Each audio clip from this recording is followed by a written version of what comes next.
Hello everyone out there in YouTube land. So it's a hot and sweaty day. It's really humid. That is why I'm glistening. So I'm back to share with you the second installment of my recovery from my Monroe lip piercing. So it's 5 days post piercing and I had an issue. So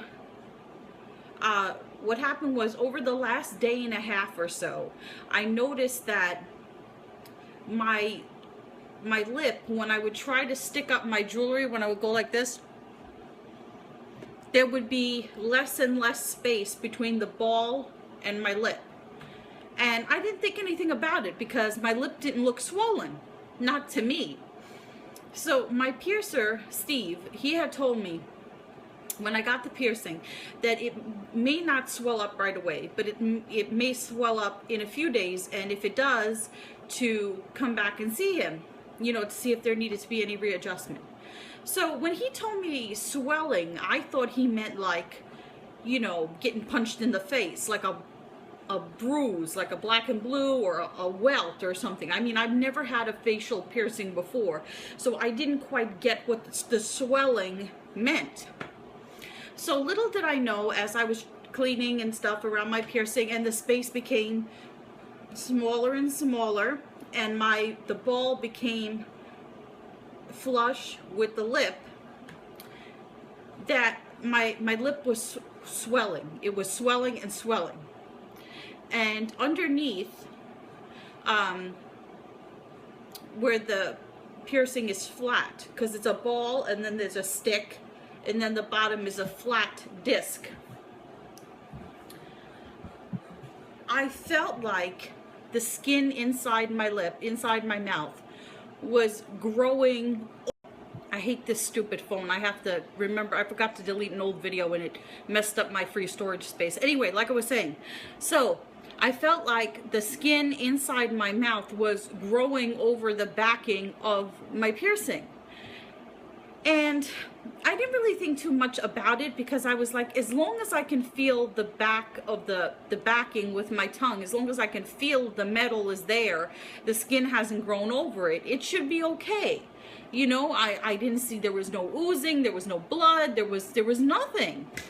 So I didn't know. So unbeknownst to me, the swelling both above my lip, on the outer part of my lip, and on the inner part of my lip was getting worse and worse and worse. Now, I almost didn't go today. I was going to put it off until like Friday, which is a good thing I didn't, because Friday is Friday the 13th, and then that's when they have like their super tattoo sales and stuff. So I called Steve today and I said to him, listen, because it was really worrying me. I called him, I said, listen, I know you're going to think this is crazy, but I feel like my skin is trying to grow over my piercing. And he's like, well, come in, it could be that it could be embedding into your face, your lip. So I go there, and it turns out that my piercing is super embedded into my lip, really embedded into my lip. And so now he's got to remove it and put in a larger piercing. So the way it works is this. There's like, from what I understand, and I'm not an expert, there's like 3 gauges of piercing. There's like 14, 16, and 18 gauge bars or whatever it is, right? So what they usually try to do is to give you a piercing, a jewelry that is slightly larger than what you will need once you're healed. And the reason they do that is to account for swelling. Now, every person swells differently. So sometimes they don't get it right all the time, and you have to go back and get a replacement. So, and the reason they don't, well, what I ask is, well, then why don't you just put a big giant piercing in so you can have plenty of room for swelling? And Steve said no, because if you do that, then the jewelry is so large that you could bite down on it while you're talking or while you're eating. So it's important that they get the right size jewelry that can account for swelling but is not too big. So it's a good thing I didn't videotape this while I was in the piercing place. So there was a guy next to me getting tattooed, and I'm sitting there and I'm scared to death. and Steve was trying to remove the old piercing, and it was so embedded that he couldn't get a hold of the back of it to pull it out, or the top.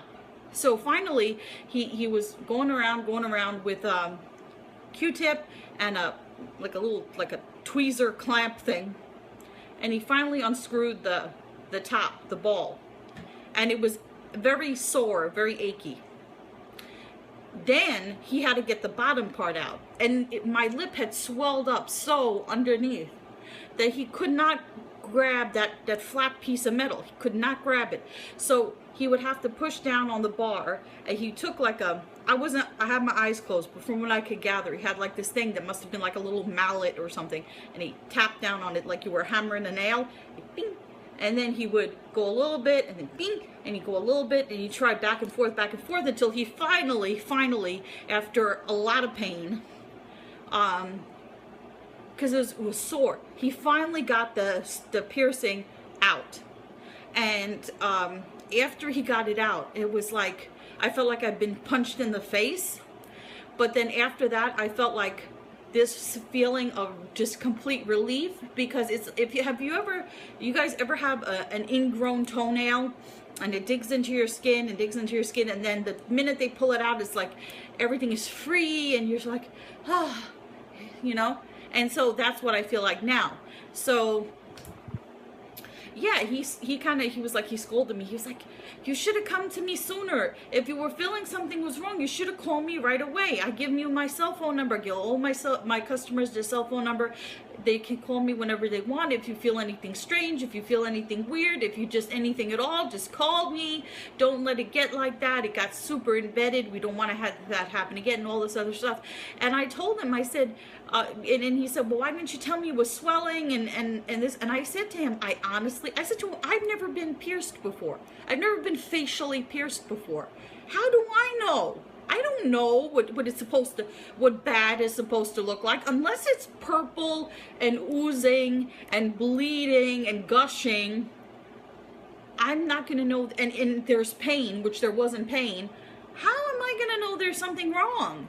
You know, I just had this, like, I was like, you know, and then you go online and you hear things about, oh, it's normal, it's just a temporary swelling, oh, it'll go away, and then you think, you know, whatever, and I'll wait till Friday to go. And so that's a lesson learned.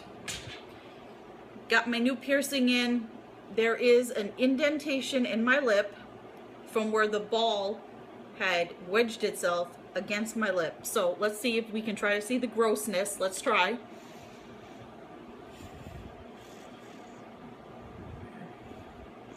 Okay, that ring, that hole type ring around the ball, he said that will close up. That's a wound from the ball being embedded into my skin. So anyway, I have my new jewelry. I feel much better now. Now I know for the future. Now all of you know for the future. If you get a Monroe piercing and you notice that as you're cleaning it with the Q-tip around the ball, that you don't see this space, the space between the ball and your lip becomes less and less, and you can't stick out your piercing like that, go and have a larger piece put in. Go get it checked out right away. Get it checked out right away. Don't let it get embedded in your lip like it happened with me. And yeah, so I hope you guys found this video informative. If you did and you like my channel, please subscribe, and I'll see you all again in a future video. So until then, goodbye everyone out there in YouTube land.